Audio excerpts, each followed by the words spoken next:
how on earth at the age of 16 did you decide to create the vision board? Like, I was going on mustache. Like, you know? Yeah, I don't know, man. I went through a very transformational period with my friend group. Like, I got a girlfriend, and then there was like a whole bunch of issues there. We fell out, so I kind of ended up just being a bit of a loner, to be honest, in high school.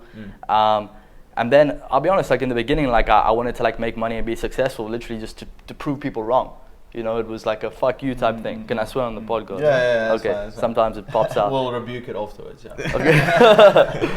Yeah. So I was spending a lot of time at home. I always kind of had the mindset of that I wanted to, you know, be successful. Just since I was young, you know, when I was young, I started a YouTube channel. I was posting consistently every single week from the age of like 11, 12, skateboard videos, doing skateboard reviews and stuff like that. Oh, wow. I started like a merch, not company. I just I made merch and then I sold the merch. Always into content. Yeah, always into content and stuff like that, which I'm actually coming back to more now. But besides that, I think I was lucky enough. I don't know if it's luck. I don't know if I believe in luck, but the world brought me to like money YouTube, you know. So I found like ways to make money online and stuff.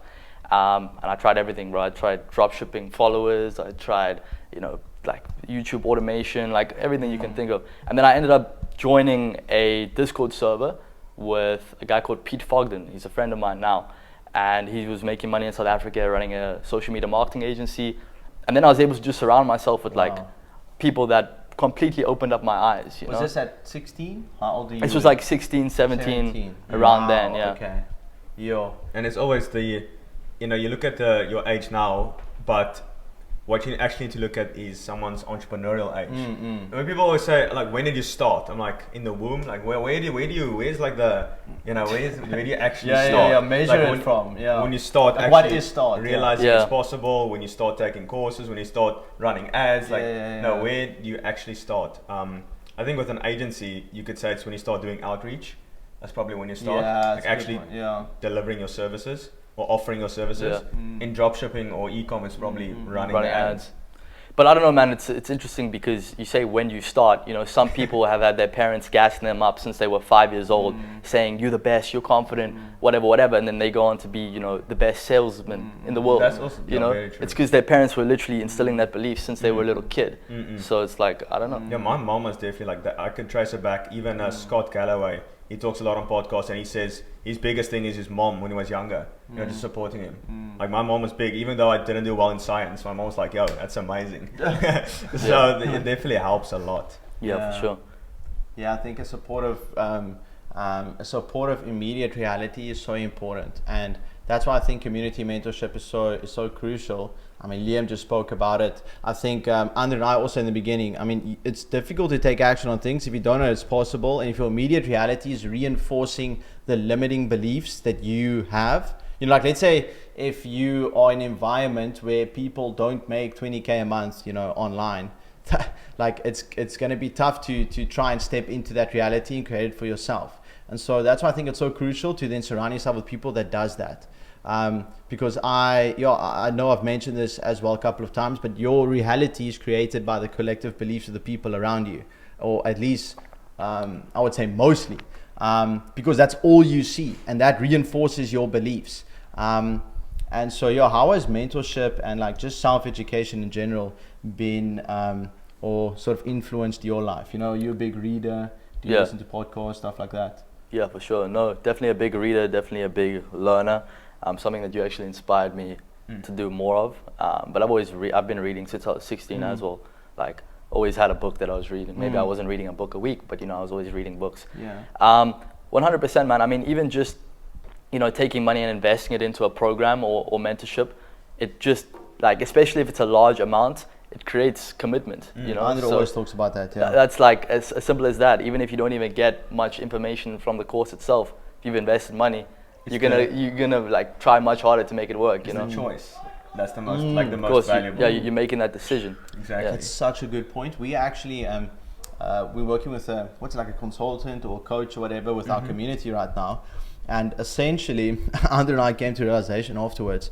Obviously, he helped us a fair amount, but I would say the biggest part where his inputs helped us was actually just reinforcing the belief that what we are doing currently is correct. You know, because we sort of already actually implemented everything that he was And we were sort of telling. we were like doing way beyond. Yeah, He was like, bro, this is more than enough. Yeah, and we were like, should we add more stuff? Like, no, like this seems to be perfect at daytime. Like, he's just launched, bro. Like, and the value of that service wasn't the information he was giving us. It was the affirmation from him telling us, oh, okay, this is correct. I give you permission to now take action. And because it came from an authority figure in that line of work, you know, he has launched a lot of successful communities, specifically on school. I think they have the number one right now. And coming from someone like him, now I know it is right. And I was like, okay, cool, it's gonna work. And that, but it once again comes down to, it increased my belief, and now I'm willing to take action more fearsomely.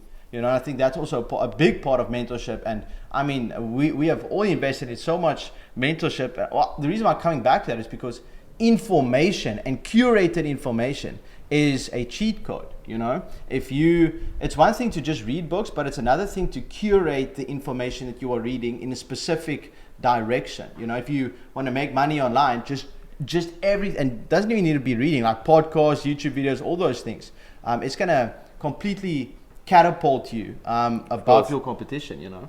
100%. I mean, I think you said it. I don't know if one of you guys said it, but obviously the money that you make is pretty much directly proportional to the value that you are giving, right? And the value that you're giving is proportionate to the knowledge that you have. So let's say you're making 10K per month. You obviously never want to detract from that, right? It's actually very simple to just get to 20K. Like, obviously that's a low number. Maybe you just continue doing the same thing, right? But another way to do it is to just take what you know, gain some extra knowledge, and just compound on top of that. You know, and that's how you keep compounding and keep growing, is you're just compounding on what you already know. And obviously a lot of that is like largely attributed to just the knowledge that you have. Yeah, and I think everyone follows like the same path with entrepreneurship. In one of my modules I also explained, it's like you know how bamboo grows?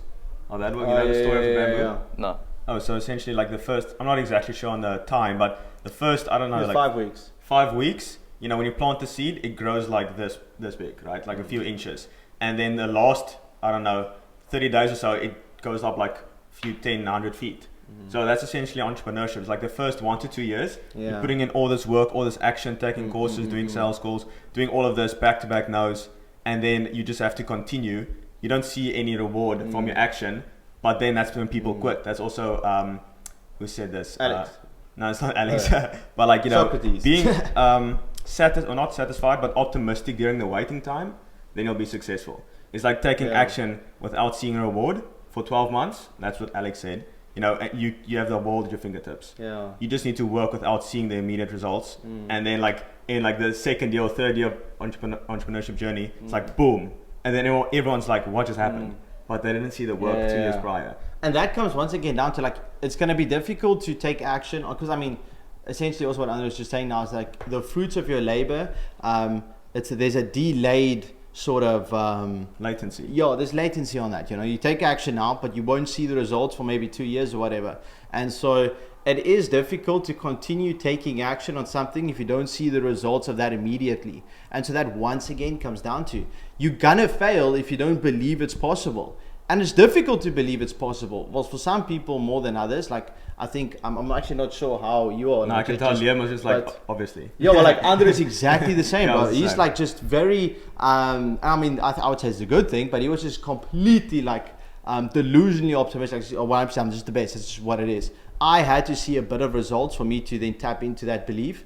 And so that's why I once again came back to, when I first went to Greece this year to meet up with a lot of the other entrepreneurs, that was probably one of the best experiences of my life, because I met a 19-year-old, Keegan. What's his name? Keegan. What an exceptional guy. But like, I mean, he's 19, he was making 40K a month, and he did that in 1 or 2 months of starting the business. And I was like, this guy is making 40K a month. That's US, by the way, for South African boys. Like, you can't even conceptualize that amount of money. He made that in one month, and he's 19. Like, that is ridiculous. And so I was like, okay, if this guy can do it, he's 3 years younger than me, I am now giving myself permission to now do the same. And yeah, I think that's sort of all what it came down to. For sure. I mean, I will say there was definitely a lot of mental battles that I had to face, bro, when I was getting started. You know, I always believed that I could do it, but just more short term. I I definitely had doubts, for sure. But what other option did I have? You know, I knew the life that I wanted. Am I just gonna now give up because it's not working? No, I'm gonna keep going. You know, like if I give up, then I'm definitely not gonna succeed. But if I keep going, then at least then there's a chance. You know.